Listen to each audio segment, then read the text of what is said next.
kurang, kita nggak tahu jarak tempuhnya berapa, 40, 60, 80. Nah, kalau misalnya jarak tempuhnya 40, selesai 1 jam, berarti agak santai jalannya kiri. Kalau 80, agak cepat. Tapi walaupun demikian, yang jelas nanti sampai tepat pada waktunya. Tidak salah, Bu Riri yang berbagi praktek baik ini yang keempat. Ya, Bu Dwi, Bu Epi, Bu Lasma, Bu Riri yang keempat. Nah, kita harapkan ke depannya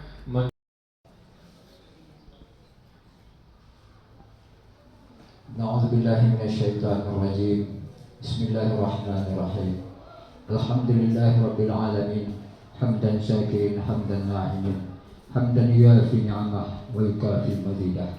Ya Rabbana lakal hamdu kama yanbaghi li jalali wajhikal karim wa 'azimi sultan. Allahumma iftah 'alaina abwaaba. Kita bersyukur kepada Allah Bapak Ibu dengan segala kerendahan hati, dengan ucapan alhamdulillahirrahmanirrahim atas segala rahmat dan nikmat Allah untuk kita tidak putus sampai hari ini kita terima. Juga kita kirimkan selamat salam kepada Nabi Allahumma sholli ala sayyidina Muhammad wa ala ali sayyidina Muhammad. Yang terhormat Bapak Kepala SMK Negeri Panjang, Bapak Ibu Wakil, unsur pimpinan dan seluruh guru SMK Negeri Panjang yang kami banggakan. Bapak Ibu, tidak terukur ucapan terima kasih kepada Bapak. Akan ada permintaan khusus dari Bu Mira ke Pak Kepala Sekolah, guru-guru muda di bawah 50 tahun harus ikut guru penggerak Bapak Ibu. Memang Bapak Ibu, saya pribadi Bapak Ibu, cita-cita masih pengen kuliah sebenarnya Pak, pengen kuliah, tapi mungkin waktu belum tepat Pak, karena anak masih kecil-kecil, kayak otak-atik tiap hari. Tapi Allah menjawab Bapak Ibu, Allah menjawab dengan program yang ini seperti kuliah Bapak Ibu. Seperti kuliah yang waktunya 6 bulan. Ada meeting virtual sekali 2 hari, sekali 3 hari. Tugas Bapak Ibu memang harus dinikmati Bapak Ibu. Dan luar biasa ilmunya, memang sebuah pemikiran yang luar biasa, hasil dari pemberontakan pribadi ya Bapak Ibu. Karena waktu sebelum tahun 22 itu pendidikan ini hanya bisa dinikmati oleh orang-orang kaya, orang-orang golongan raja aja Bapak Ibu ya. Dan kedua, hanya oleh orang-orang pekerja yang mereka ajarkan hanya berhitung agar bisnis mereka lancar, bukan tidak merakyat seperti ini. Tahun 22 itu lahir Taman Siswa Bapak Ibu ya. Taman Siswa kita sekarang sudah ada di mana-mana, berbuat pemikiran kalau pendidikan itu hak semua orang. Lahirlah filosofi Imam Susuntolodo, Madia Mangikarso dan Tugu Riandayani. Dan luar biasa Bapak Ibu, 3 filosofi ini menjadi moto pendidikan di Indonesia. Nah, yang lahir, orang yang lahir sebelum abad ke-19, pemikirannya berlaku di abad ke-21. Nah, 2 abad melampaui umurnya, pemikirannya berlaku sampai sekarang. Nah, Bapak Ibu, semua pemikiran Ki Hajar Dewantara itu diduplikat oleh kurikulum Merdeka Bapak Ibu. Nah, apa saja itu Bapak Ibu, ini simpulan yang dibuatkan. Kalau Bapak Ibu sudah menuntaskan PMM yang Ki Hajar Dewantara 5 modul itu, lebih kurang sama Bapak Ibu. Kalau konsep pendidikan menurut Ki Hajar Dewantara ini, pendidikan itu holistik Bapak Ibu. Holistik itu mencakup semuanya. Ada pengetahuan, ada keterampilan, ada ramah sikap. Kalau di sini dibahasakan Bapak Ibu, olah rasio, olah rasa, olah jiwa, dan olahraga. Jadi Bapak Ibu, olah rasio, olah rasa, olah jiwa, dan olahraga, anak itu nggak hanya cerdas secara kognitif, keterampilannya cerdas, badannya juga sehat, akhlaknya bagus. Nah, itu yang mungkin Bapak Ibu kadang kita lupa Bapak Ibu ya. Kita mengejar, ambil guru kejuruan seperti saya, mengejar keterampilan pengetahuan. Tumbang dia, sakit dia, karena kita tidak peduli Bapak Ibu ya. Tapi pendidikan berarti kalau terjadi hal-hal seperti ini, ya kan nih olahraga, badannya itu sehat. Nah, jiwa itu sehat dengan adanya pelajaran agama. Nah Bapak Ibu ya, ini mengingat-ingatkan kembali Bapak Ibu merefresh ilmu kita. Semoga nanti Bapak Ibu sampai akhir Bapak Ibu bisa ada hal-hal baik yang kita sampaikan hari ini diterapkan untuk tahun ajaran berikutnya. Kemudian Bapak Ibu, proses pendidikan itu berpusat pada murid dan dalam suasana yang menyenangkan. Ya mohon maaf Bapak Ibu ya, kalau ada kita yang ditakuti anak, bisa jadi takut anak, kita bisa refleksi Bu, kenapa anak takut sama kita? Ya Bu ya, kenapa takut sama kita? Mau cabut dia di pembelajaran kita, ada apa dengan kita? Begitu kalau dengan Ki Hajar Dewantara Bu, guru yang harus berefleksi. Karena anak ini ada bakat, ada kodrat yang dibawa dari lahir. Ya, kita ke kesimpulan yang kedua, pendidikan yang guru berikan berorientasi pada anak dengan memberikan pengalaman belajar yang bermakna dan menyenangkan. Nah, Bapak Ibu, sudahkah pembelajaran kita menyenangkan selama ini? Bapak Ibu, sudahkah menyenangkan? Boleh bernyanyi-nyanyi di kelas Bu, boleh. Nyanyi liriknya kita ciptakan sendiri, boleh. Ya Bu ya, Bapak Ibu, ini PR sekali bagi kita, juga bagi saya Bu, pembelajaran itu harus bermakna dan menyenangkan. Gak hanya transfer ilmu Bapak Ibu. Terus salah satu contohnya dengan bermain sambil belajar atau belajar sambil bermain. Oh tahu dong kalau seperti itu? Tidak Bapak Ibu. Bapak Ibu, ketika ada narasumber yang bermain game, kita senang ya Bu ya. Padahal kita Bu sudah punya cucu ya Bu ya. Nah, tapi ternyata Bapak Ibu, permainan anak itulah pendidikan. Kemarin Bu Dewi berbagi praktek baik, bernyanyi ya Bu ya, bermain itu Bu ya. Tapi sebenarnya itu adalah proses dari pendidikan yang menyenangkan. Iya.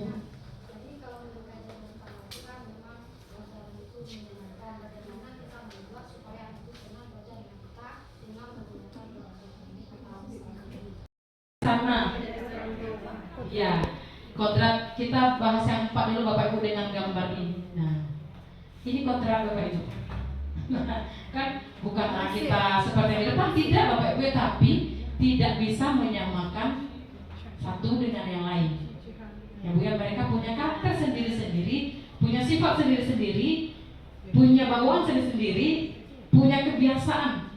Yang guru harus tahu Bapak Ibu. Anak ini Bu, kalau di belajar kita dia mondar-mandir. Bapak Ibu, menurut Ki Hajar Dewantara, anak tidak salah. Anak itu kinestetik Bapak Ibu. Anak kinestetik. Gimana guru mengondisikan di kelas, memenuhi gaya belajar dia yang kinestetik. Punya PR kita Bu. Gak mudah ternyata Bu ya. Nah, berjalan langsung di dalam kelas tuh, dia nggak bisa Bu, kodratnya seperti itu. Ada yang pendiam, ya Bu ya.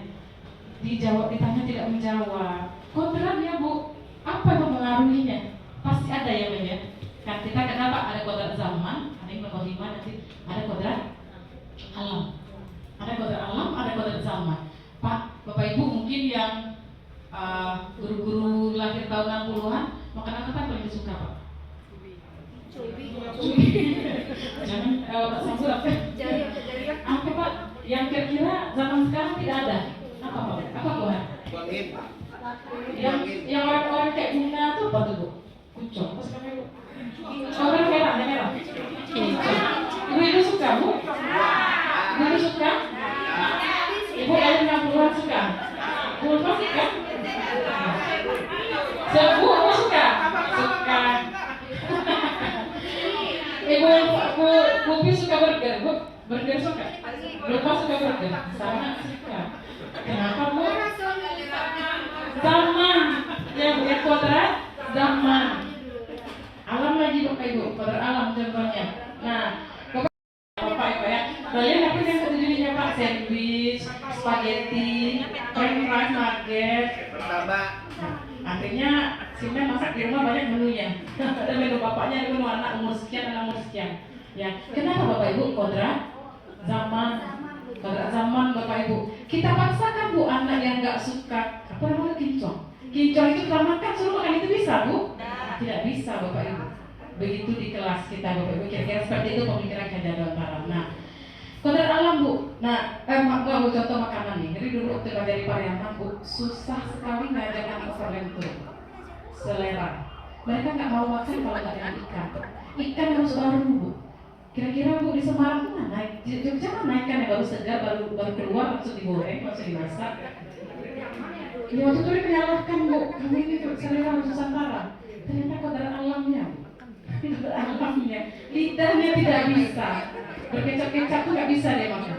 Ya kita pesan prasmanan Bu, banyak tinggal. Saya suruh bungkus bawa sama guru yang nanti kasih sama masyarakat. Kodrat alam ya Bu ya, kodrat alam. Kayak ada zaman, ada alam Bapak Ibu. Terus Bapak Ibu kita lihat lagi, ada buah mangga, ada buah rambutan. Nah, Bu Eva baru bergabung, maka boleh baca sedikit Bu Eva.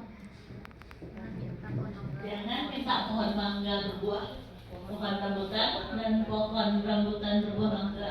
Sebab itu tidak akan pernah terjadi. Tapi jadikanlah semua pohon itu berbuah manis dengan merawat, memupuk, menyiram, dan berbagai cara semampumu. Nah Bu, jangan minta pohon mangga berbuah rambutan, jangan minta rambutan berbuah mangga, tapi jadikan semua buah-buahan itu manis. Nah, Bapak Ibu, kalau kita lihat di menurut Kajar Data juga Bu ya ini. Nah, Andri 2 kalah di Bu Yusita berapa Ibu? 10. 7, Bu, 7 karakternya beda dari 7-nya Bu. Dari ibu yang sama, dari bapak yang sama. Beda-beda ya Bu ya. Anak kita Bu Dewi di kelas 35. Bapaknya beda, ayahnya beda. Karakternya wallahu alam ya Bu ya. Mereka 35 karakternya 1000. Ya, itu Bapak Ibu kita anak terlahir unik. Nah, tugas kita Bapak Ibu, bagaimana kita mengetahui karakter apa, kodrat apa yang dia bawa. Ada kayak sebelum PW kemarin kayak sambil itu main bola aja kerjanya. Kodratnya Pak, dia yang Allah tuh mentakdirkan dia menuntun itu gimana ya Bu ya? Mengarahkan, ya Bu. Menuntun itu mengarahkan. Kalau kita dia nggak mencontohkan ke binatang ya Bu, tapi mencontohkannya ke petani. Petani padi Bapak Ibu pandai semua ke sawah ya Bu ya.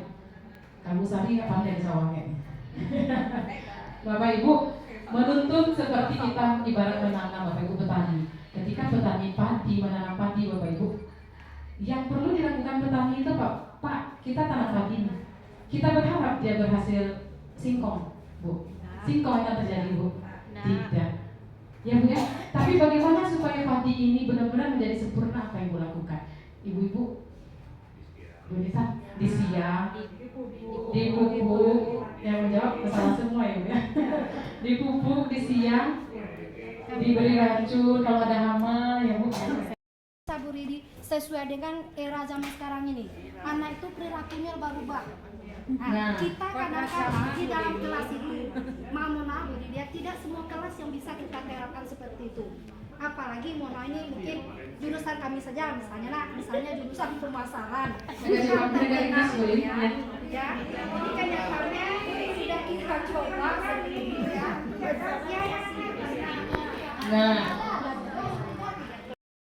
itu adalah kalau diibaratkan adalah nilai-nilai kemanusiaan yang tidak boleh berubah. Nah, baik Bapak Ibu, kita sudah selesai refleksinya. Kita akan lihat Bapak Ibu miskonsepsi kita selama ini Bapak Ibu, kesalahpahaman kita, mungkin ada salah tindakan kita sebagai guru.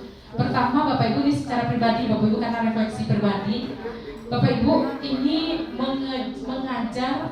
mengejar target ketercapaian materi dan kompetensi. Benar Bapak Ibu, sama kita Bapak Ibu? Sama. Kita mengejar target materi, kompetensi. Lupa kita dengan kodrat anak, lupa dengan karakter. Ya Bu ya?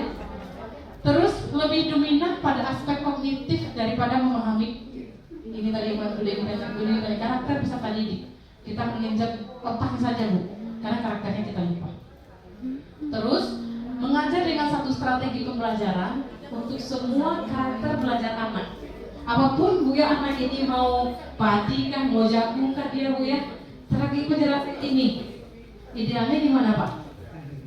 Idealnya sekarang di mana Bapak Ibu? Oke. Terus Bapak Ibu, ini yang terakhir, bukan menuntut tapi menuntun Bapak Ibu. Tidak tuntut tapi dituntut. Nah, Bapak Ibu mungkin itu yang kita bisa sampaikan pertemuan ini pas yang 12.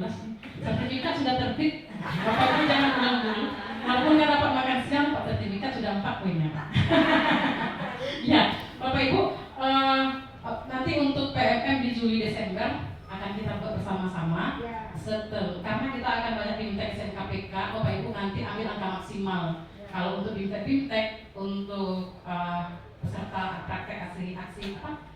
Bagi praktek ambil angka maksimal 4, pasti ambil ke 4-4 ya, tapi hadir ya Bu ya. Jangan Bapak Ibu lagi di luar negeri terus minta tambahan karena kan nggak logis ya. Tapi kalau Bapak Ibu lagi di sini muter-muter masih oke kita buat sertifikat. Ini lagi di Tokyo nih Pak, minta sertifikat kan nggak mungkin Pak. Oke, dan di Tokyo bukan di Tokyo ya. Oke Bapak Ibu, ada yang perlu ditanyakan?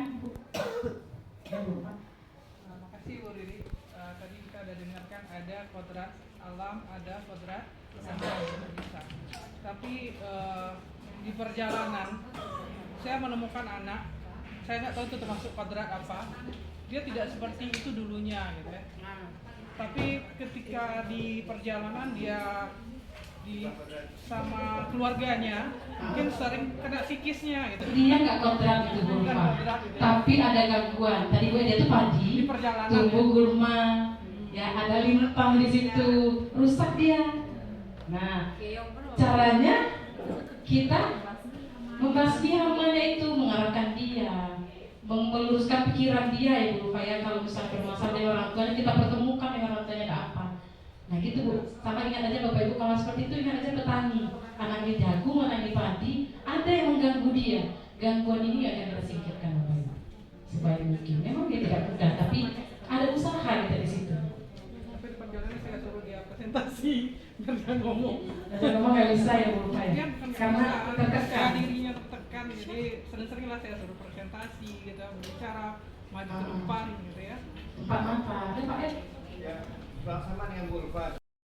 Kan berbagi praktik baik ini juga sudah dapat 1 sertifikat, alhamdulillah. Jadi sebenarnya Bapak Ibu, kita sebagai guru ini nampaknya dituntut belajar kepada petani, tapi bukan petani padi, bukan petani jagung, tapi petani yang 1 petak itu bisa ditanam cabai, ada lamprey, ada sawi. Nah, tapi semuanya harus berhasil, ya kan? Tapi kalau petani padi jagung dalam 1 lahan hanya 1 jenis tanaman. Tapi petani nada para lebih.